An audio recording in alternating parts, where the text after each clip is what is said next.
recording. All right, let me share my screen with you. If anybody has any questions while we're going, just wave or yell or something like that. Otherwise, I'm going to keep on talking. So today we're going to be talking about setting up your 2022 through, of course, setting goals. Who am I? I'm guessing that most of you know me. In case anybody doesn't, my name is Jeff Goldberg. I am a sales coach and trainer. I work with both individuals and organizations on an international basis to help them do one thing and one thing only: achieve measurable and sustainable sales increases. I do a lot of one-on-one coaching for sales managers, sales VPs, and salespeople. And with each and every one of my coaching clients, I've been working recently on exactly what we're going to talk about today. I am also the co-author of a book called How to Be Your Own Coach, which is not just about setting goals, it's about setting and achieving them. It's written with my co-author, Steve Bookbinder. And I'm not even sure you can get it anymore. It's written in comic book form. It's a lot of fun. So I'm going to share some of the information that we've put together in that book to help you have a more successful 2022. So the question becomes, why should we set goals at all? Is it really worth our time? And I'm going to suggest it absolutely is. And I don't think you would be here if you didn't think so too. In the book, Psycho-Cybernetics, which was written by Dr. Maxwell Maltz, Dr. Maltz suggests that we were all born with a success mechanism in our brain. In other words, we pop out of the womb born to be successful. If you've read the book, then you know that Dr. Maltz says that in order to use this success mechanism, the success mechanism has got to have something to focus on. And the thing that it focuses on is a goal. So you were born to be a goal achiever. You were born to be successful. You just have to give it something to focus on. So here's step number one for you.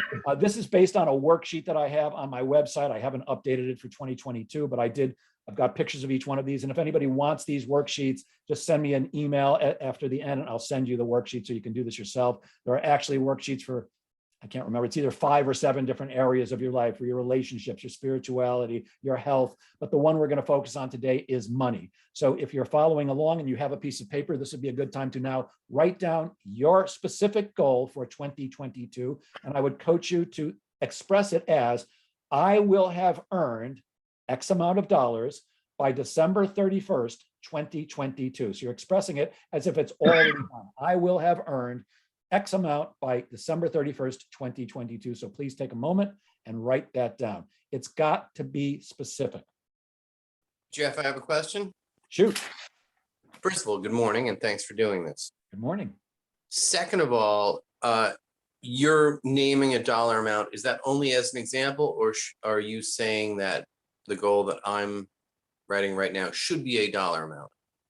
It should be a dollar amount. Yes, you want to be a specific amount. I want to make a lot of money. I want to be wealthy. I want more money than I made last year. Those are not specific goals, and it does not allow your success mechanism to focus. It's too broad in general. And if I heard that voice correctly, I couldn't see your picture, but I think that was Dr. Rich Atkins. Good morning, Dr. Rich. If I'm It correct. was, hey, what's up? But what if it's, I want to gain a client in this area?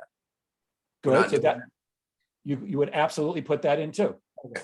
For this particular one, though, for today's exercise, we're talking about specific money, but absolutely, I suggest you should have goals in all areas like that. How much dollar volume will you close? How many new clients will you bring on? The more specific you can be, the greater the likelihood of you actually getting what you want. You'll see a little bit more about that later. So I'm going to take make an assumption here that everybody's written down their goal, and we're going to move on. What's step number 2? Well, why is this goal important to me, to my family, to my husband, wife, kids, to the people in my life?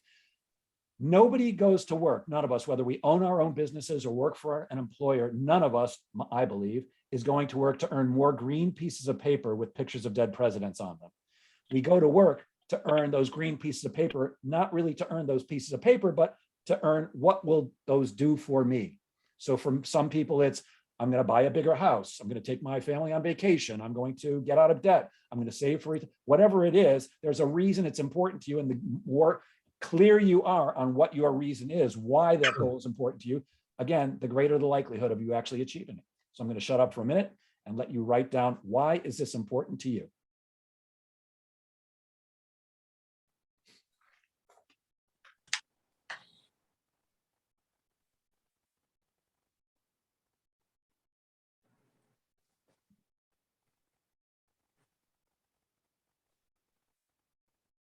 I see Ira the elf took off his elf hat. Okay.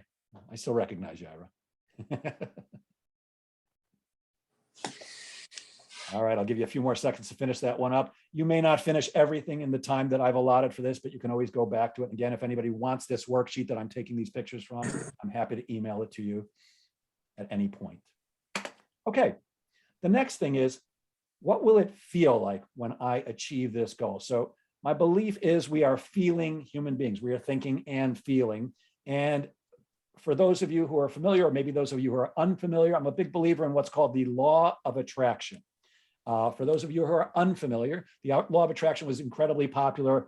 I think it's about 15 years ago now. It was all over Oprah Winfrey. Larry King had it. All kinds of books were written. There were movies. There was a movie and a book called The Secret, which some of you may have seen. And what the law of attraction says is, if you think the right thoughts and if you feel the right feelings, whatever you focus on consistently and intently tends to be attracted into your life. The one thing that they left out in the books and the movies is, yes, indeed, you do need to think the right thoughts and you do need to feel the right feelings, but you also have to take massive action. I could walk outside and feel like I have $10 million and I can be thinking that and feeling that all day long, but I don't have it. So you've got to take massive action. If your goal is $10 million, you do have to think like you've got $10 million. You've got to feel like it, but you have to take massive action too. But we are vibration. We are energy. Anybody who's studied quantum mechanics, quantum physics, whichever way you want to call it, everything is energy. Everything on the earth, you and I are energy, the clothes we're wearing, everything is energy vibrating at different frequencies. And if we can cause ourselves to feel the feeling of already having achieved the goal, we are helping the law of attraction to work in our favor, because we're already saying, I've got whatever goal you wrote down, I've already got that, and it tends to attract that into your life because you're feeling the right feelings. So please write down, if you haven't done it already, what will you feel like when you achieve this goal? How will your life be different? What will have changed? Where will you be living? Who will you be hanging out with? What will you be wearing? Write down how you will feel when you've achieved this goal. And for some people, it might just be as simple as, I'm going to be excited or I'm going to feel accomplished. But whatever is true for you, please write that down.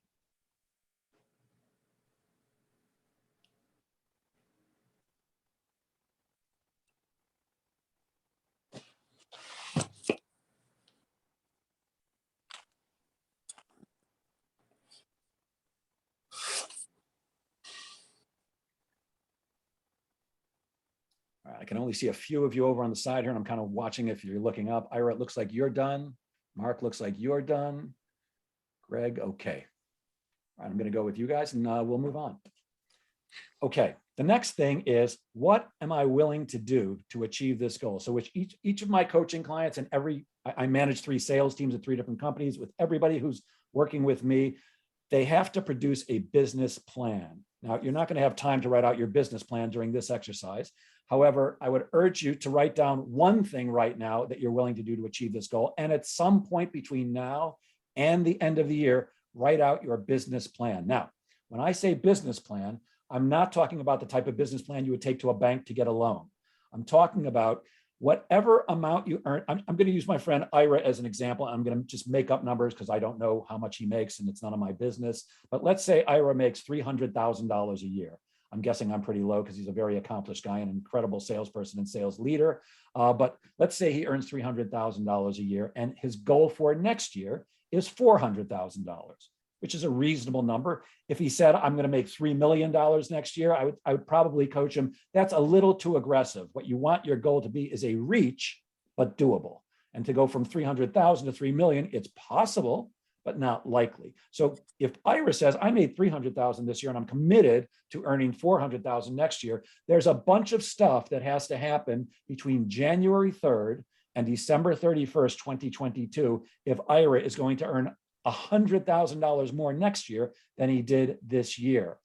I would urge you to write down each and every one of those things that have to be done. And if he writes down all the things that he did this year, guess what? He's most likely to earn another 300,000. So you're probably going to have to change some things to expect to earn more money next year than you did this year. So for now, please write down just one thing at least that you're willing to do next year in order to achieve your goal. And at some point between now and the end of the year, write out your complete business plan. everything that has to get done in order to help you achieve your goal. I made it. Do you really? I did. The funny story. That's so The funny cool. thing is the document itself was like. Hey, guys, if I could ask you to mute your microphones, please, unless you're actually speaking or if you have a question. I appreciate it.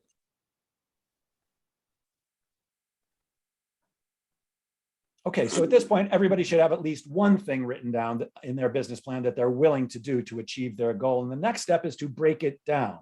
The next thing you would do is, once you've written out that entire business plan, break it down into tiny little bite-sized chunks. I call them baby steps. Now, if you wrote down one thing that you can take action on, see if you can break that down into smaller pieces. For example, let's say Ira wrote down he's going to be prospecting next year. Well, when you break it down, what type of prospecting, how much of it, when will you do it? So Ira might say, well, I'm going to make a bunch of cold calls, and I'm going to drop in on people, and I'm going to send some emails, and I'm going to be using LinkedIn, whatever he's going to do, break it down into its smallest component parts. And here's the reason for that. It's hard to do big things. And I'm not saying we shouldn't do things that are hard, we should. However, it's easier to do little things. For example, it's hard to lose 100 pounds. It's easy to lose 3. I could lose 3 by tomorrow or the next day easily. So we want to make it as easy as possible for us to do the things that we need to do to achieve our goal. In fact, my coaching for all of you is make sales as easy as possible as you possibly can. I always say that sales is not an easy gig. It beats digging ditches in the hot sun. At least I assume it does, because I've never dug ditches in the hot sun, but it isn't easy and it can be exhausting. So why not make it as easy as possible? So you take your business plan and break it down into the smallest bite-sized chunks you possibly can for each thing to make it easier for you to do each and every one of those things. And another reason we want it to be easy is because what we expect, and what often goal-setting experts make it seem like, is that once you write down your goal, it's just going to be an easy, straight path going up with no problems, except we all know that's not the way it works. There are obstacles in the way. Any worthwhile goal, you're most likely going to run into breakdowns and obstacles on a regular basis on your path to achieving that goal. The easier you can make it and the more motivation you have to achieve that goal, the greater the likelihood that you're going to stick with it when the going gets tough. So once you've got your baby steps written down in your business plan, break them down into chronological order. What has to happen first? What has to happen next? And my advice is do it on an Excel spreadsheet. So you write down the step, and then you write down the date you're going to do it by. And then you put that stuff on your calendar. I call that calendarization. It's something I do with all my coaching clients. I teach them all that everything should go on your calendar, because you have a much greater chance of doing stuff if it's on your calendar. So break each thing down into baby steps, put them into chronological order, and put a by when you're actually going to do that or those things. And then we want to get some motivation. Here's where it gets fun. So some of you already know I'm a big fan of Tony Robbins. If anybody does not know that name, I'm kind of stunned, but I consider him the greatest motivational speaker that ever walked the face of the earth. He's a success coach and trainer. He holds large-scale events with sometimes thousands of people in the audience, some incredibly expensive events in some great places. And I'm a big fan of Tony and almost everything he teaches. By the way, not his sales training. I think it sucks because I've attended it, but his motivational stuff and his success stuff is brilliant. And one of the things that Tony says, and I 100% believe in, is that we do everything we do because we're either trying to gain pleasure or avoid pain. Everything we do every day, we're either chasing pleasure or avoiding pain. Why do we go to work? For most of us, it's not because we love working. Now, I'm blessed to happen to love my work, but I'd rather have 40 million bucks and not have to work ever again, except get on calls like this with you guys occasionally. I've still got 3 kids in college, so that retirement's not happening anytime soon, but I would prefer that. So we want to, since we don't go to work just for pleasure most of the time, we want to find a way to make it as pleasurable as possible when we achieve our goal, and as painful as possible if we don't, if we're going to increase the likelihood of actually achieving their goal. Now, you can either attach enough pain to the lack of achievement or enough pleasure to the achievement, or even better, both. My experience has been when you attach enough pain to the lack of achievement of the goal and enough pleasure to the achievement of the goal, that you're dramatically increasing the likelihood of you achieving it. And I'm going to give you an example. Several years back, I had a prospect referred to me. He was an insurance broker, and he was referred to me by somebody who had been a client of mine. And when I got on the phone with this guy, he told me, hey, Jeff, I'm an insurance broker. I've been highly successful my entire career. However, I'm used to making $300,000 a year. And over the last 3 years, my income has been plummeting. To this year, I'm less than $100,000. Can you help me? And my answer was the same as it always is. If you have money, I can help you. So he said, yes, I still have a couple of bucks. And we decided to work together. Now, I have to tell you a couple of things about this gentleman. First of all, that picture of this rather plump gentleman, well, this guy, Steve, and I'm making up that name, Steve was a rather plump gentleman. In fact, he was an ex-college football player, and he was 6'7" and weighed 420 pounds. Now, 420 pounds is a lot to carry, even at 6'7", when you're working out every day and eating right and playing football. But as many college athletes it happens to them, they stop working out after they graduate college or if they get into business. And Steve kind of looked like this guy. He was tall and fat, clearly a guy who did not like exercise. The additional thing that you need to know is Steve lives in Greenwich. Well, he lived, I haven't spoken to him in a couple of years, but he lived in Greenwich, Connecticut. For those of you who are not familiar with Greenwich, Connecticut, this is an actual house in Greenwich, Connecticut. It may not be a mansion, but it's goddamn nice. Not every home in Greenwich, Connecticut is like this, but it's a rather affluent, upscale neighborhood. And the reason I'm telling you this is for a purpose. In New York City, in the actual Manhattan, you can walk around any block of Manhattan in about 5 minutes because they're all about the same size. In Greenwich, it's much of it is very rural, except in the downtown area, but much of it is, houses like this with a lot of land. And in order to walk around the block in Greenwich, it could take you a half an hour, 45 minutes or more. And I promise you, there's a reason that I'm telling you that too. So in conversation with Steve, we decided that his goal was $300,000 a year. And when I say we decided, I don't decide it, just like I'm not deciding for you. He chose $300,000 because that's what he believed he needed to get back to. And we went through the same exercise that you and I are going through now. And when we got to the pain and pleasure part, I said, Steve, what's the reward going to be when you hit $300,000 in the coming year? And he only took a few seconds to think about it. He goes, oh, I know exactly what I'm going to do. I like to take my family on vacation at least twice a year. And the last few years, the vacations have not been as wonderful as usual. When I hit $300,000, I'm going to take my family on the nicest vacation they've ever been on in our entire lives. And he wrote that down. And I think that was a great reward for hitting $300,000. And then we got to the pain conversation. And for most people, that's a little bit tougher. And I said, Steve, we need to attach enough pain in case you do not hit your goal. Now, I'm going to do everything I can as your coach to support you in this, but you have to do the work. And there's certainly a chance that you won't hit it. What's the pain going to be if you do not hit your goal? And Steve thought about it for a moment. Now, remember, he's a big fat guy living in Greenwich, Connecticut. And he said, here's what I'll do, Jeff. If I do not hit my goal by the end of the year, I will walk around the block in January. Now, remember, he's a big fat guy not wanting to exercise. So he said he'd walk around the block once in January. And I said, okay, not bad. Can we make it a little more painful? That doesn't seem like quite enough to me. And Steve said, how about 2 times around the block? And I said, good, we're getting closer. And I coached him to go a little bit further. And what Steve actually decided he would do, with my help, was if he did not achieve his goal of hitting $300,000 in the year, he said he would walk around the block 3 times in January. But here's the best part.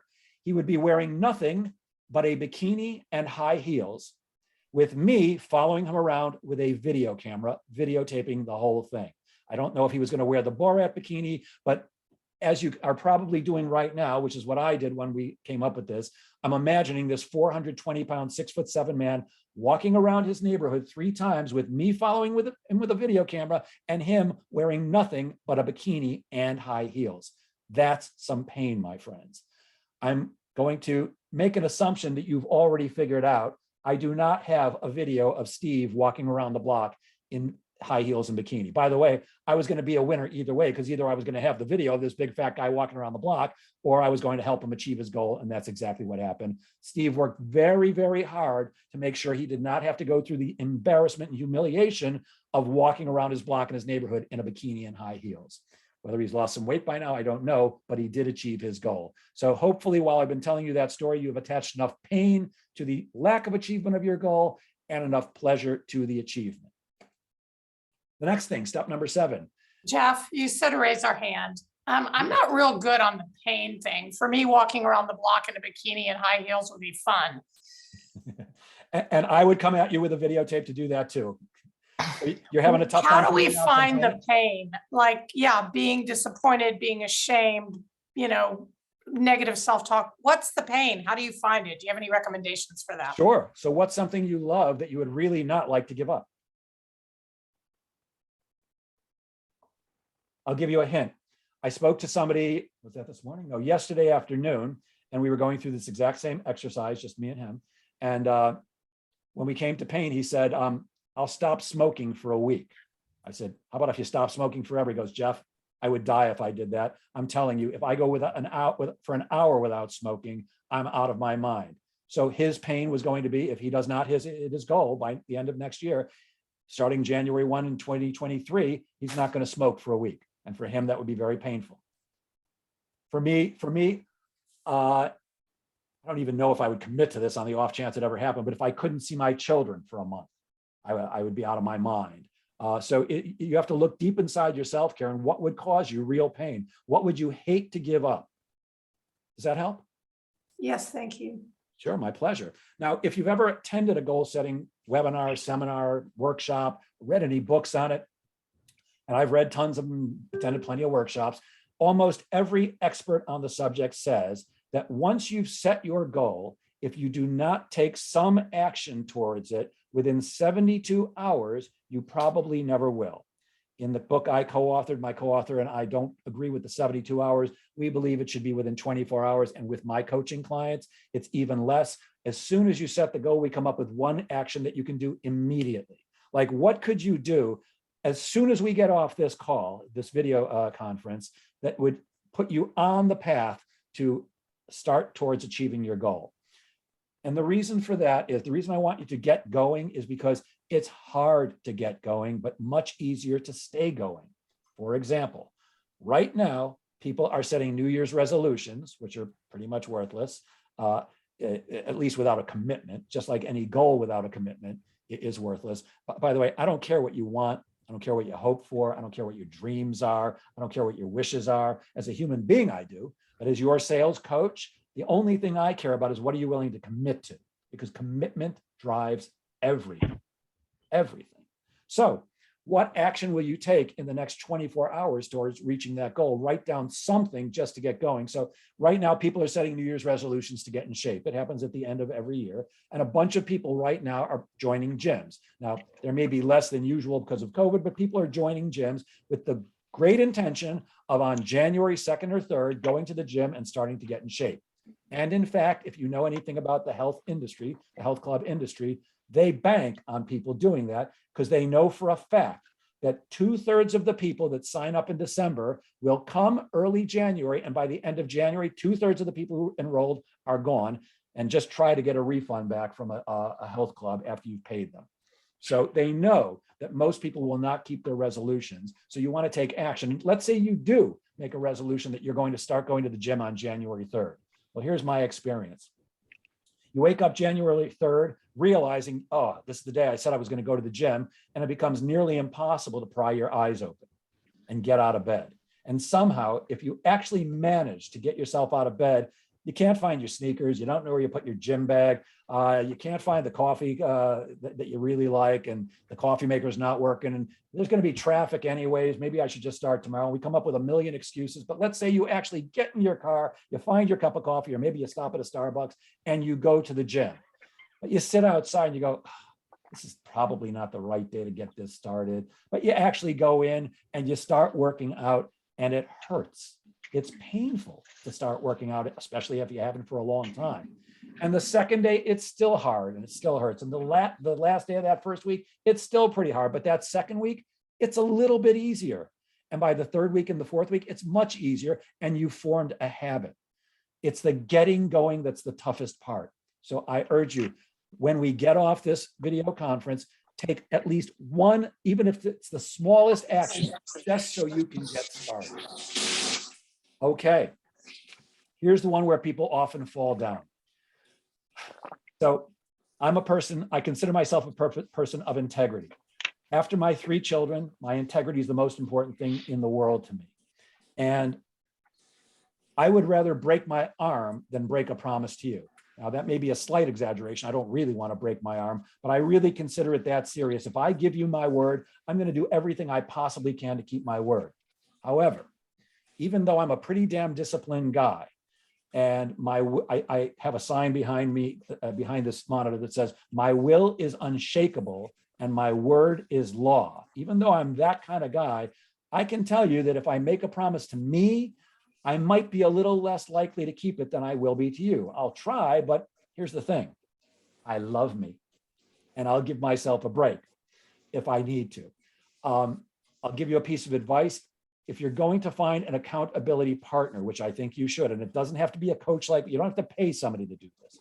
If you're going to find an accountability partner, a good partner might be somebody else in your industry or in your office that you can get together with once a week and just make promises to each other. And then the following week you check in and check in. Did you keep your word? If so, you high five each other or high elbow each other, whatever you want to do in the days of COVID. And if you didn't keep your word, then they should be kicking your ass. Because we don't want somebody like, if I called my mother, who's 92 years old, and I said, hey, mom, you know what? My business is slowing down a little bit and I need to make a bunch of cold calls, which is something I hate to do, but I'm going to do it. And I just want you to hold me accountable. Mom, I'm going to make 50 cold calls a day for the next week. And when I call you next Wednesday, I just want you to ask me, hey, honey, did you make your 50 cold calls a day? And if I didn't do it, I want you to kick my rear end. And my mother absolutely would positively go, okay, darling, I'd be happy to. And that's a pretty good impression of my mom, by the way. However, if I called my mother next Wednesday and I said, hey, mom, you know how I promised I was going to make 50 cold calls a day? Well, I really tried hard, but I only did it 3 days. The other days, I just didn't get to it. Instead of kicking my ass, my mother would say, well, that's okay, honey. I'm sure you tried your best. And that's not what you want. We all need somebody who's going to give us that kick in the rear end when we need it. I have an accountability partner. I speak to her once a week for 10 minutes. She has 5 minutes to report on what she promised me last week and whether she kept her word or not. I have 5 minutes to do the same. And I can tell you this, there have been many a day when it's about an hour before I have to get on that call and I'm out of my mind because I know I didn't keep my word and I do what I said I would do in that last hour just so I can keep my word because it's important to me. So please write down who you're going to use to hold you accountable. And I'm going to suggest that the more public you can make it, the better off you are. The more people who know about your goal and who see you tracking it over time, the better off you are. And here's a perfect example. So I decided I was going to lose weight. I wanted to lose weight. I knew I should lose some weight. I hoped to lose weight. I know how to lose weight because I've done it many times, up and down, up and down. And for probably the last 2.5, 3 years, I've gone, oh, I should really lose some weight. However, I actually lost, as of today, 31 pounds in about, I think it's 4 months. How did I do it? Because what you're looking at right now. So there's a gentleman who's a friend of mine now. His name is Mark Lawrence, and he founded what's called the Fat Boy Fit Club. I know it sounds funny, but it's a Fat Boy Fit Club. And he's a little chubby guy, and I was a little chubby guy too. And he's got a great sense of humor, really sweetheart of a guy. And he formed this group on Facebook for chubby guys who wanted to have some support in losing some weight. So I committed in writing on Facebook to this group of a little bit over 200 members, I will get down to 180 pounds. And every Friday morning, I weigh myself and I post it in this group on Facebook. I post like the last, on my start date, what my weight was, 216. And then I'll, for the next months, I post what it was at the end of each month. And then I post each week in the current month. So I've got a bunch of people rooting for me each and every week. And just the knowledge that I have to get on Facebook Friday morning and tell them whether I lost weight, gained weight, or stay the same is often enough to get me past, oh, I'd really like a big plate of Chinese food with a lot of white rice tonight. Ooh, but I got to weigh in tomorrow and that's not going to work very well. That does not support me in my commitment. So the more public you can make your commitment, the more people who know that you've promised, you've given your word, the better off you are. So write down, if you haven't already, who's going to hold you accountable, and then set it up with them. I would not advise a family member, because like my mother, your family probably loves you too much, unless you've got people who hate you in your family. That might be a good accountability partner. But make it a regular thing so that you have a time each week when you're going to speak to your accountability partner, whether you do it via email or phone. I would advise phone or video conference, because if you do not keep your word, you want them to kick your butt. It should be uncomfortable so that next week you work harder towards hitting your goal. This is it. That was the whole thing. I thought it would take an hour. That's the Beach Pug Duke, who wants to wish you guys a happy new year, as do I. It says make it a great year up there, not have a great year, because I truly believe you make each and every day of your life either terrific or not terrific. It's a choice every second of every day. So I'm urging each of you to have an incredibly happy, healthy, and prosperous Christmas if you celebrate, Hanukkah if you already celebrated, Kwanzaa, whatever you celebrate. I hope you have happy holidays and an incredibly wonderful new year. And if there's anything I can do to help you, here's my contact information. If you want that worksheet that I was showing you pictures of with all, I think it's 7 categories, you can send me an email to jeff@jgsalespro.com. Just put worksheet in the subject line and I'll know exactly what you want. If there's something I can do to help you, you've got my phone numbers here. And for those of you who saw this on LinkedIn, I urge you to come to Facebook and join the Sales Pro Network. I know many of you are members. The Sales Pro Network is a place where you can come and hang out, ask questions, get coaching. I've invited a lot of my competitors to be there. We're all happy to help. And every Friday morning at 10 a.m. Eastern, I either do a live training or a live interview with somebody who can add value to the profession of sales. Karen Baker, who's on this call, was our guest last week, and she got rave reviews from our members. And I'm happy to have each and every one of you join us there. That's really it. Unless anybody has any questions, I'll stop the share. Anybody have any questions or anything I can help you with? Oh, there's Mark Lawrence saying, great session. Good to see you there, my friend. Jeff, always great content and great adding value. That's what you do. Thank you, my friend. And I think it's time for us to get together and have a dinner. We haven't done that for a while, and you always know great restaurants, Rich. Yeah. Anybody else I can help with? Any questions? Anything else? Larry Weiss, the phone guy, is here. Good to see you, Larry. Actually, let me make this, if I can change the view, and let's see who's Scott Jones, Valerie Heffron, who absolutely does not like sharing her picture. Okay, Valerie down in Florida, Debbie Viola, Steve, great. Thank you all for joining me. Thank you all for everything you do. Thank you, Jeff. If I can help Thank you anyone very in much. any way, please let me know. This recording will be posted on the Sales Pro Thank Network in case you ever need it, and in our Facebook group. Oh, one more last thing. All the interviews that I've done over the last year and a half are in our group. They're also in our YouTube channel, which is called the Sales Pro Network. And I've got it on my calendar to start today. I'm going to be taking all of them and converting them to podcasts so that you can listen to them in the car anytime you want, if there were any interviews that you liked or missed. So soon I'll let you know about how to access those. You know what I actually forgot to do? I have one other question. Sure. May we be introduced to Becca Baldwin's cat? Shoot it back. Please unmute yourself. Hi, everyone.